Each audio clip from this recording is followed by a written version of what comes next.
కార్తీక పురాణము 26వ అధ్యాయము. దుర్వాసుడు శ్రీహరిని శరణు వేడుట. ఈ విధముగా అత్రి మహాముని అగస్త్యునితో దుర్వాసుని కోపం వల్ల కలిగిన ప్రమాదము తెలిపి మిగతా వృత్తాంతమును ఇట్లు తెలియచేశాను. ఆ విధముగా ముక్కోపి అయిన దుర్వాసుడు భూలోకమునకు, మత్స్యలోకము, పాతాళలోకము, సత్యలోకము వరకు తిరిగి అన్ని లోకములలోనూ తనను రక్షించువారు లేకపోవట చేత వైకుంఠమునమందున్న మహావిష్ణువు వద్దకు వెళ్ళి, వాసుదేవ, జగన్నాథ, శరణాగత బిరుద ఇంకిత రక్షింపము. నీ భక్తుడనైన అంబరీషునకు కీడు చేయదలిచిన నేను బ్రాహ్మణునను కాను. ముక్కోపినై మహాపరాధము చేసి తిని. నీవు బ్రాహ్మణ ప్రియుడవు. బ్రాహ్మణుడైన భృగు మహర్షి నీ ఉరంబుపై తన్నియను సహించి తిని. ఆ కాలి గురుతు నేటికి నీ వక్షస్థలమునందున్నది. ప్రశాంత మనస్కుడవై అతనిని రక్షించుటకై కోపముతో నీ భక్తికి శాపమిచ్చిన నన్ను కూడా రక్షింపము. శ్రీహరి నీ చక్రాయుధమునన్ను చంపవచ్చుచున్నది అని దుర్వాసుడు శ్రీమన్నారాయణ్ణి పరిపరి విధములుగా ప్రార్థించను. ఆ విధముగా తన అహంకారము వదిలి దుర్వాసుడు తనను ప్రార్థించుట చూసి శ్రీహరి చిరునవ్వు నవ్వి, ఓ దుర్వాస, నీ మాటలు యథార్థములు. నీ వంటి తపోధనులు నాకు అత్యంత ప్రియులు. నీవు బ్రాహ్మణ రూపమును బట్టి నా క్రూరుడవు. నిన్ను చూసిన వారు మూడు లోకములందు చుందురా. నేను త్రికరణముల చేతను బ్రాహ్మణులను రక్షించుటయే హింస కలిగించినను. ప్రతి యుగమునందును గోదాన బ్రాహ్మణ సాధుజనమునకు సంభవించిన ఆపదలను పోగొట్టుటకు ఆయా పరిస్థితులకు తగిన రూపములు ధరించి దుష్ట శిక్షరక్షణ గావింతును. ఆ కారణముగా అంబరీషుని శపించి తిని. నేను శత్రువునకైనను మనోవాక్కాయములందు కూడా కీడు తలపెట్టను. ఈ ప్రపంచమునందు గల ప్రాణి సమూహమునంతయు నా రూపముగాన చూతును అని అంబరీషుడు ధర్మయుక్తముగా ప్రజాపాలనం చేయుచుండెను.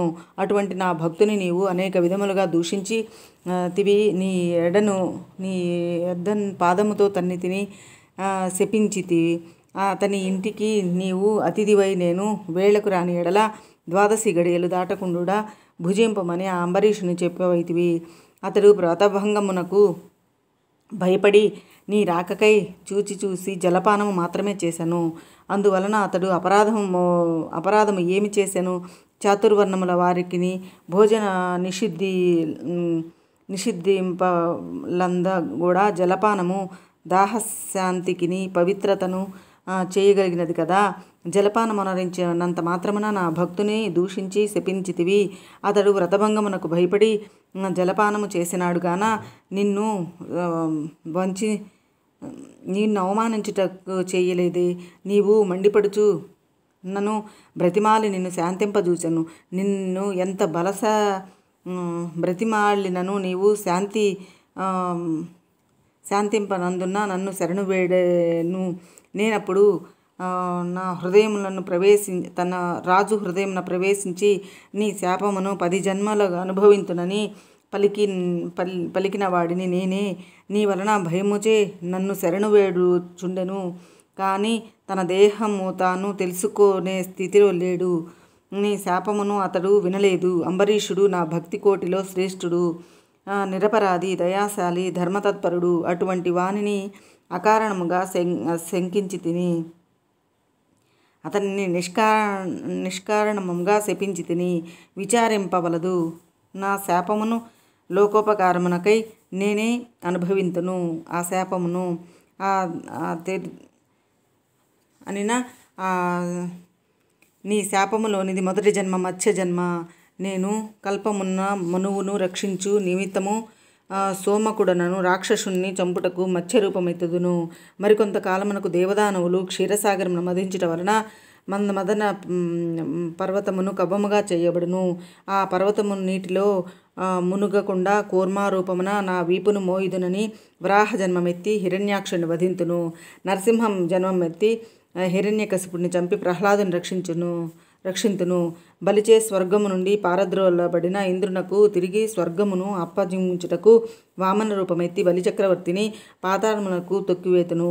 భూభారమును తగ్గించుటకు క్షత్రియులను చంప బ్రాహ్మణుడనై జన్మించి భూభారమును తగ్గింతును. లోకకంటకుడైన రావణుని చంపి లోకోపకారమునకు రఘువంశమున రాముడనయ్యి జన్మింతును. పిదప యదువంశమున శ్రీకృష్ణుడుగను, కలియుగమున బుద్ధుడుగను, కలియుగాంతమున విష్ణు మాశస్కుడను విపురుని ఇంట జన్మించి కలియను పేరున అశ్వారూఢుడనై పరిభ్రమించుచు బ్రహ్మదేవుల నందరను మట్టుపెట్టెదను. దేవతలందరినీ మట్టుపెట్టెదను. నీవు అంబరీషునకు శాపరూపమున నిచ్చిన 10 జన్మలు ఈ విధముగా పూర్తి చేయుదును. అటువంటి నా దశావతారములను సదా స్మరించు వారికి సమస్త పాపములు హరింపచేసి వైకుంఠ ప్రాప్తిన సంగుదును. ఇది ముమ్మాటికి నిజము.